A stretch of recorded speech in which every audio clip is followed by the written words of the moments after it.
Hello friends, तो पिछले video में हम लोगों ने बात करी थी सेविंग की इंपॉर्टेंस के बारे में। हमें पैसे क्यों सेव करने चाहिए इस बारे में। तो सेविंग तो कर ली, लेकिन अब इस सेविंग का करना क्या है, कहाँ इन्वेस्ट करना है, इस बारे में हम लोग इस वीडियो में बात करेंगे। तो नमस्कार, मेरा नाम शीतल गुप्ता है और मैं एक इंश्योरेंस एडवाइजर और म्यूचुअल फंड डिस्ट्रीब्यूटर हूँ। तो चलिए शुरू करते हैं आज का डिस्कशन।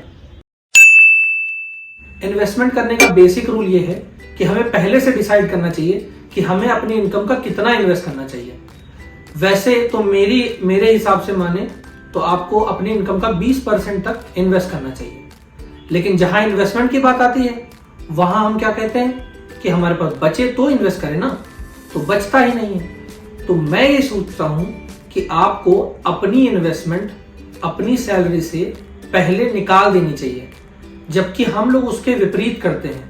हम लोग पहले अपनी सैलरी में जो भी मंथ का खर्चा होता है वो खर्च करते हैं, फिर सोचते हैं जो बचेगा उसको इन्वेस्ट करेंगे, जो कि बचता ही नहीं है, कभी नहीं बच पाता है और ये हमेशा से चलता है, आगे भी चलता रहेगा।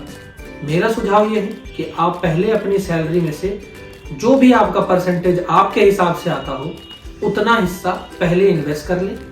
उसके बाद बचे हुए पैसे से आप अपना घर खर्च और अपने पर्सनल खर्चों को मैनेज करें, जिससे कि आपके बचत किए हुए पैसे से आपके फ्यूचर के प्लानिंग और आपके इमरजेंसी में जरूरत पड़ने वाली जरूरतों को पूरा किया जा सके। तो आज हम लोग आपके बचत किए हुए पैसे को कहाँ इन्वेस्ट करना है उस बारे में हम लोग डिस्कस करने वाले हैं।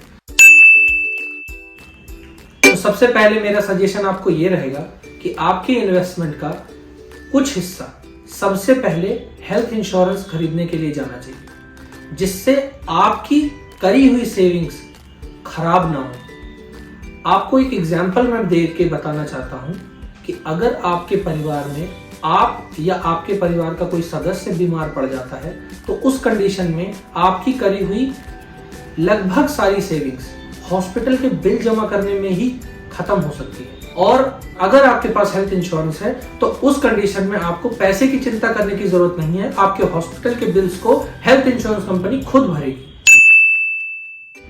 हेल्थ इंश्योरेंस के बाद आपको लाइफ इंश्योरेंस के लिए प्लान करना चाहिए, क्योंकि आपके परिवार के लिए सबसे बड़ी संपत्ति सिर्फ आप हैं और लाइफ इंश्योरेंस आपको और आपके परिवार को सिक्योर करता है और आपके फ्यूचर गोल्स, जैसे कि आपके बच्चों की शादी हो सकती है या उनकी हायर एजुकेशन हो सकती है या आपकी रिटायरमेंट प्लानिंग हो सकती है, उनको पूरा करने में आपकी हेल्प करता है।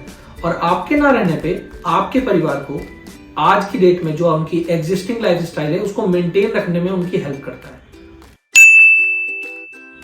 हेल्थ इंश्योरेंस और लाइफ इंश्योरेंस जो कि आपकी टॉप प्रायोरिटीज होनी चाहिए, उसमें इन्वेस्ट करने के बाद अगर आपके पास कुछ पैसा बचता है और आप उसे इन्वेस्ट करना चाहते हैं तो आप अभी फिलहाल उसे अपने सेविंग्स अकाउंट में रखिए या उसकी एफडी करवा लीजिए। और अगर आप चाहते हैं उससे ज्यादा आपको रिटर्न मिलना चाहिए तो आप उसे म्यूचुअल फंड्स या शेयर्स वगैरह में इन्वेस्ट कर सकते हैं। म्यूचुअल फंड और शेयर्स में इन्वेस्ट करने के लिए आपको हमेशा लॉन्ग टर्म के बारे में सोचना चाहिए। और आज के वीडियो में जो हम लोगों ने बात करी लाइफ इंश्योरेंस, हेल्थ इंश्योरेंस की, इसके बारे में हम लोग आगे आने वाले वीडियोस में डिटेल में बात करेंगे। और अगर आपको ये वीडियो अच्छा लगा तो इस वीडियो को लाइक कीजिए और आगे आने वाली वीडियोस को देखने के लिए इस चैनल को सब्सक्राइब कर लीजिए। और अगर आपकी हेल्थ इंश्योरेंस, लाइफ इंश्योरेंस या म्यूचुअल फंड से जुड़ी कोई भी क्वेरी है तो आप नीचे दिए हुए डिस्क्रिप्शन में लिंक पे क्लिक करके उस फॉर्म को भर के सबमिट कर देंगे तो आपकी डिटेल्स हमें मिल जाएंगी और हम आपसे जल्दी ही संपर्क करेंगे।